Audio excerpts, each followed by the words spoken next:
మీకు అట్లా అనిపించలేదా ఆ రోజు నిన్న పోలింగ్ డే రోజు చూసిన? అంటే గతంలో ఎన్నడూ కనపడనంత ఉత్సాహంతో గంటల తరబడి క్యూలో నిలబడిన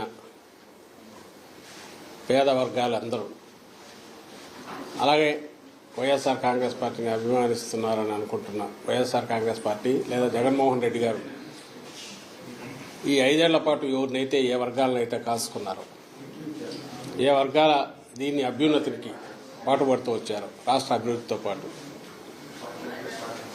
వాళ్ళు ఎంత ఉత్సాహంతో పోలింగ్లో పార్టిసిపేట్ చేశారు. అందులో ముఖ్యంగా మహిళలు పోలింగ్ పర్సెంటేజ్ ఇవన్నీ చూసిన తర్వాత ఎవరి అంచనాలు వాళ్ళు వేసుకోవచ్చు. మాకైతే ఖాయంగా కనపడుతోంది గవర్నమెంట్ వస్తుంది, చాలా బాగా వస్తుంది. మొన్నటికి అంతకుముందు కంటే కూడా మరింత మెరుగైన మెజారిటీతో వస్తామనేది అనిపిస్తుంది. ఇది కాన్ఫిడెన్స్ లేదా ఓవర్ కాన్ఫిడెన్స్ బుకాయింపు ఇంకోటి ఎవరిని భ్రమలో పెడతాం. 2 వారాల్లో రిజల్ట్స్ వస్తాయి, 4వ తేదీ రిజల్ట్స్ వచ్చేస్తాయి. కాబట్టి ఎవరిని భ్రమలో పెట్టే లేదా మా కార్యకర్తలకో పార్టీకో వాళ్ళలో కాన్ఫిడెన్స్ నింపి ఇచ్చేయాల్సిన అవసరం కూడా లేదు.